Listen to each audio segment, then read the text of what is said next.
I wanted to start making these videos for you all because I went through a period, a few periods in my life where I was really afraid to know the truth.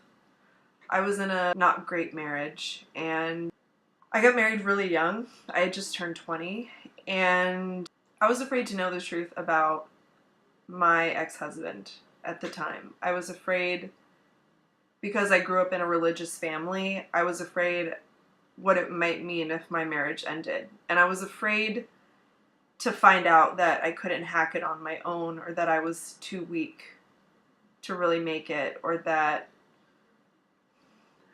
I didn't want to face the world as a divorced person and everything that would mean.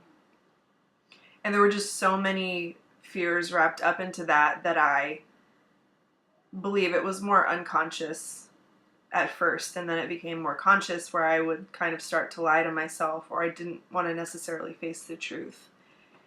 And then when I finally wanted to start making changes, the fastest way I did that was to start asking what the truth was and start welcoming the truth, because whatever was meant to fall apart, whatever the truth was, it was important that I knew it, because then I could start from a basis in reality and begin to make decisions based on facts and based on how I wanted to live my life. And so when I thought about how I could help people and maybe make an impact in your life, if there's a decision that you're not making, or something that's keeping you stalled because you're afraid of knowing the truth, I could say honestly the best thing to do is to rip that band-aid off and just confront it. Just face towards the truth and then deal with it.